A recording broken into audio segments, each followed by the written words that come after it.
Alrighty, today is Thursday, February 26th. I'm here with my friend Chase, as always. A couple things have happened. State of the Union, Mexico. Apparently, Gavin Newsom is quote unquote racist. Um, what do you want to start with? Let's start with Gavin Newsom and his I guess his him making a claim that he's not really that literate, and then Mhm. Republicans automatically associating that with black people. Yeah, well, one, it's weird because like the way there's an increasing amount of people who clearly just read like you don't watch the video, you just read the the clickbait Yeah, headline, and then start making opinions and having all your like discussion about it. Because if you would have watched it, he clearly was not trying to say I'm like you people and like I'm dumb too, you know? yeah. And also like uh the entire framing of it was, I think, one, you had Republicans who were just bad faith and just ignoring it. But then you also had, I think, a lot of more progressive Democrats or even some Democrats saying, like, yeah, he's just wrong. And it's like, we talked about it, like, I don't understand why everybody thought everybody was black there. Like, is Atlanta just this like trigger word where you're like, I'm black? Right. Like, that's it. Andre Yeah, Dickens literally. was there. He was in front of the crowd. So obviously, the interviewer's black. So maybe you just assumed and then combined with Atlanta. Um, but even beyond that, I think, the entire controversy was so, so completely removed from what was actually occurring and what Gavin Newsom was really about, which seems to be more or less this theme that it keeps coming up with Gavin Newsom, right? Like Yeah. where people are like, he's not as progressive or not as like democratic aligned as we think. He's giving up some of our values, um, and I just don't really think the reality meets that. Um, I think the reality in this case is that Gavin Newsom is building up a lot of steam right now. He's clearly the front runner to run for president. I mean, we've seen the polls. He leads JD Vance in terms of election results, and like this is still with a crowded Democratic what's it called? Campaign. Like we're talking Pete Buttigieg is going to get involved. We know Kamala Harris might be getting involved. So it's like we still got a pretty crowded primary, but Gavin Newsom has been leading the charge since early last year. I think that he did the perfect thing of like a culmination of like in, in introducing his social media presence to be like, mocking and mirroring Trump, as well as the whole redistricting, like at the same time. It just pushed him on another level. And like right now, he's everywhere and he's yeah. always on Republicans' minds now. I mean, it is literally the first thing that people are talking about. Like, it's just like Gavin Newsom is going to run, and they are already trying to tear apart California, say that it's like this hellhole and all of these things, even though it has literally the sixth largest, or what is it, fourth largest GDP in the world, fourth or Yeah, sixth? I believe so. Yeah. Yeah, it just surpassed Japan. So, and that's just a state of the United States. So, like, I mean, what we're doing in California is just insane. It's the number one in manufacturing, it's number one in farming, it's the number one in new businesses created. Like right now, it's surpassing literally every state possible. Um, and they're doing a really good job at getting the homeless population under control. So I think Gavin Newsom is going to be, and that's not even something that would be on I mean, it could be on a governor's level, but it's a lot of it has to do with municipalities making those decisions. So, like, I mean, he's Hmm. been stepping in and getting involved. But yeah, I mean, I don't know. I think that right now it's so clear that Gavin Newsom is the favorite that they're trying to already tear him down. But I mean, the election is 4 years from now or 3 years from now, I guess.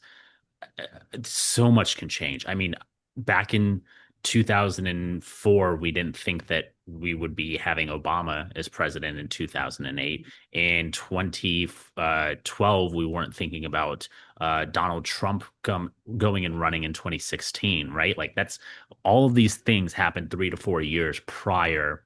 and like those names weren't even on the, weren't even like something that was truly noticeable. Um, so like, and I truthfully, I like Gavin Newsom. I think he's the front runner. I think if anybody is going to lead the party, I think it should be him. But I mean, if James Tallarico ends up winning Texas as a senator, I think that we could see him become a huge face within the Democratic Party. I think that he would be a really, really popular candidate. Now, will he win? I don't know. I think it's a coin toss at this point. I would lean more so towards no, but we've seen Yeah. crazier things happen. But if he did end up pulling out and squeaking out a win, I mean, I'm telling you right now, I he would be the clear, I mean, not the clear front runner, but he would be somebody that people would be talking about because a Yeah. state as deep red as Texas getting a governor or sorry, a senator, voting for a senator that's a Democrat, I think would make a huge difference. But I Yeah. mean, we'll Well, see. if a Democrat ever wins in Texas, your job is to die in the seat. Yeah. That is your job. You never leave. You just keep winning the winning the races. Right. So James Tallarico or Jasmine Crockett, if she wins the nomination, like Yeah.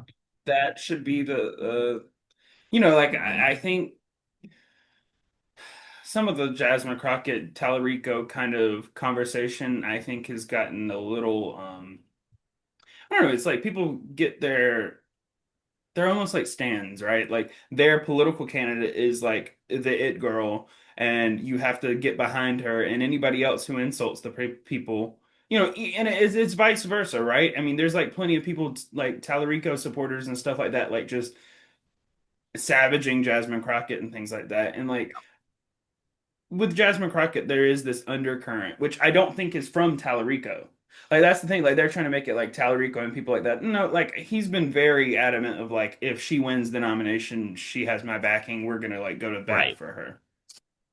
Um, but I do think there is a degree of from Republican rhetoric towards Jasmine Crockett, the way in which they are going to kind of weaponize how she kind of switched it up and like had this new kind of communication tactic that was a little bit more authentic, a little bit more, I mean, in some ways, like, they were so excited when she started doing certain things, and it's like, oh, we can paint you as like this loud, sassy black woman type deal, which, they do subtly and then, not sometimes not so subtly. Yeah. But I think assuming either way that, well, if it's Crockett, they just have it in the bag. I don't know. I think Paxton, I'm pretty sure, could be a pretty terrible candidate. Like the Republicans just don't seem very great to me. As well as like if the overperformances, match across the country, I think you're in for some surprises.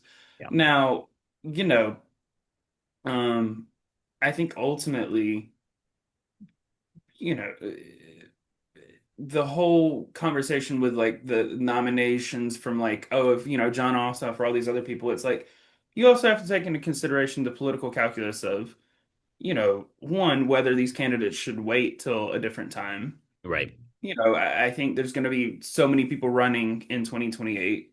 I mean, we're going to have AOC, we're going to have all these other people that it's like, Yeah. do you want to put all your political capital into a burnout presidential campaign? Or do you want to like sit there and like actually hold some power for a little bit? Yeah. Um, so, I mean, we'll see how it shakes up shortly, but, I'm interested in like,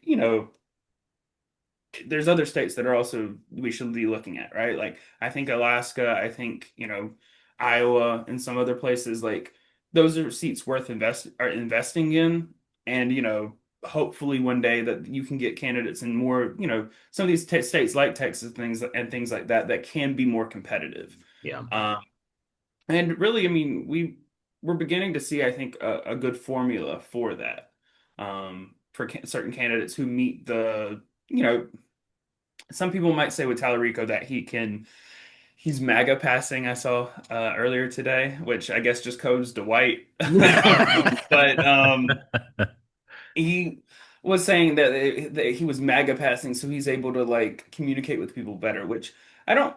think you should sell people short and just assume that that's the only reason that he kind of is having a moment and stuff like that. I think when people speak to what people are feeling, they can resonate regardless of, passing or not. Yeah. Um, but it's interesting to see, and we'll see how the primary shakes out. I mean, obviously they're going to try to, AOC and these new progressive Democrats, that's what they're going to try to tie it to and be like these radical leftists and kind of they're going to embrace that whether it's Tallarico or Crockett in the narrative of candidates. Yeah. But um yeah, I definitely think it's going to be interesting with that.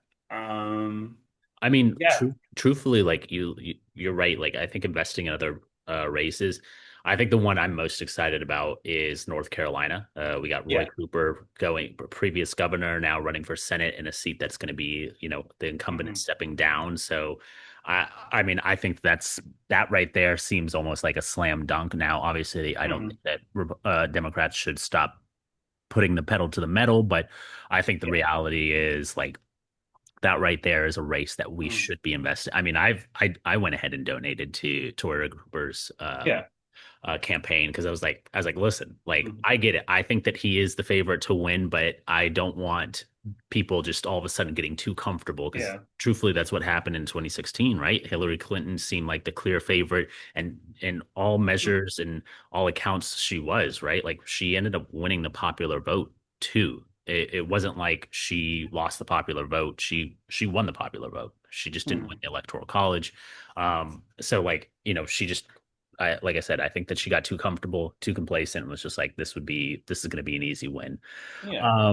And so that's what I'm hoping that North Carolina doesn't make the same mistake, or Democrats don't make the same mistake in North Carolina with Roy Cooper of just like, putting a little less pressure on uh, on that race. Because truthfully, I haven't heard a whole lot about that race, which is a Hmm. little disappointing.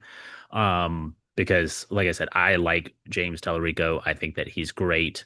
Um, I don't even know if he's going to win the primary, but somehow he's on Stephen Colbert. Whereas like Roy Cooper, I mean, what late night talk shows has he done? Like, what has he been interviewed for? This guy is clearly a favorite. Why are we not trying to boost him up and making sure Hmm. somebody that seems to be on good pace is Hmm. getting a lot of attention too? Um, I think in some ways he already has kind of some bought in name ID being the governor.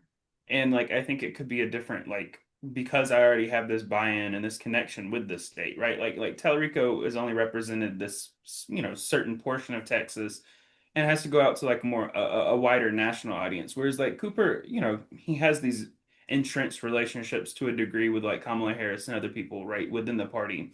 So I think that that might be one like his kind of approach with that. But also, and again, we could be wrong, like you were saying, but I do feel like with North Carolina and also Maine in some ways, mhm. it feels like it's gonna be for the Democrats with both of those. Yeah, I Now, I agree. could be wrong with Maine because Collins is sometimes it's like, yeah, she's about to go and she survives, Yeah. which I don't, I think there's a certain point where that just can't continue. Yeah, and like I said, I agree with you. I think that, like I said, we saw this. I mean, Hillary Clinton also had great name recognition already too. She was the second Mhm. lady for 8 years under Bill Clinton. It wasn't like she was a nobody going into that race. And Yeah. like I said, she just got too comfortable. I think that Democrats. I haven't seen a whole lot in terms of like the Democratic Party going and pushing. Like I haven't seen like a Brian Tyler Cohen or a David Packman Mhm. or I mean, I'm not going to even say Hassan because Hassan seems to hate a lot of the people, a lot of Democrats, anyways. But, a lot of these more moderate or centrist left individuals even Mhm. posting anything about Roy Cooper. I think that he's just become like a little bit of a, I don't know. He seems more like background noise over anything else. And I think I think it's disappointing me. And I think because of my ties to North Carolina, I might be a little bit biased on, Mhm. my feelings in terms of him getting the kind of coverage that he should be getting.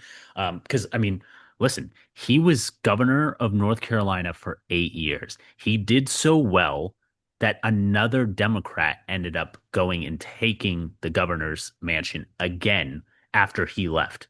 Not only Hmm. that, North Carolina voted in that same race for Donald Trump. That was the presidential race. Hmm. So, like, I mean, like I said, Roy Cooper is a good governor. He was a good governor. I think he would be a good senator. We're not giving him enough attention, I don't feel like, and I think it's a little disappointing. But to be Hmm. fair, like I said, I understand why we're trying to get out like new names like James Tallarico, but like what happens if he's ends up like oh, shoot, what is that guy's name? Who was it originally from Texas, ran for Beto? president? Yes, Beto O'Rourke. Like I just don't want to see another Beto O'Rourke where it's just a lot of Hmm. wasted coverage and potential to simmer out and become a no Hmm. name right now. Like Yeah. what is Beto O'Rourke even doing anymore? There's some involvement with I think local stuff in Texas, but I think part of the issue is you have to have you can't just have one Beto and everything go. You have to have beta like Beto after Beto after Beto to build up and keep going. Where and obviously it doesn't have to be his same run or anything like that, but candidates who excite the base, who are able to get some fundraising and stuff like that. Plus, it's expensive and there's a lot of markets. Yeah, But a lot of the demographics that you can kind of lean on in Texas, I think, can deliver you some wins because yeah, one, this whole map that they drew in Texas was kind of to benefit. Oh, well, we had this turn with Latino voters and things like that, so we're gonna be set up for a couple more cycles, so we're gonna win for the Republicans, and that just isn't seeming to be the case. And in some ways, you have massive city populations where I mean, I highly doubt that they've turned out as many people as they can for in Houston, Dallas, and all these other, yeah. cities to be able to actually maximize their turnout in numbers. I agree with And that I think 100%. the other issue is that there are so many media markets within Texas and so many areas that you have to invest in that it's going to require a massive amount of money. Yeah, Now, is it always the smartest? One, Texas is like the electoral college votes, the seat, how many seats there are. It's a really big win, but also you could get some of these goals and have some strength and some growth in some smaller states where the investment doesn't have to be enough, but it has to be consistent and continual. yeah, Um, and hopefully that can power some stronger candidates and some candidates who can actually resonate with people and maybe deliver something a little bit different. Um, I think there's also some sleeper states that people might not understand that you can speak to culturally. I mean, he didn't win, but with Nebraska, off the top of my head, I can't remember. I think it was Dan Sullivan with Nebraska, where he came out of nowhere and mhm, almost beat an incumbent that they had no fear of. Now yeah, he's an independent, but at the same time, I think the Democratic brand might be too toxic in some states. right. So you have to go with what makes sense and what will let you win. Pitching But as I an think they need to independent. start playing a little bit differently, right? Actually scheming out in these states and saying do we need to run somebody? Do we need to get behind somebody else? Do we need to, certain media markets? What do we need to do to help this candidate thrive? Yeah. Um, and I think really there's a lot of potential with building up that base from there on if you keep going with it. Yeah, I mean, like I said, listen, I'm all for the coverage. I just think that Roy Cooper should also be getting a good Hmm. amount of coverage. Um, I'm very curious to see if Collins is able to pull out of this. She had a couple of hiccups last year, especially with the big beautiful bill passing. We'll see what happens this year. I haven't seen her a lot all over the news, so I mean, I think that plays to her favor because she's not causing too much of a ruckus. Um, but who knows? Anyways, before we go, we have 2 minutes. Mexico, do you think that they did enough to starve off Donald Trump or hold off Donald Trump at least for another year and him not, go and send in the military? I don't think he I don't think he will. I don't think it makes sense strategically, and I don't think it makes sense with the one. I think what Mexico is trying to do in some ways is to show that they have the skills and the necessity and the ability to be able to, one, defend their own sovereignty, but also, you know, instead of us going in and saving them, like give us the resources and the intelligence, and we can do it ourselves. Right. And in some ways, I think that's a stronger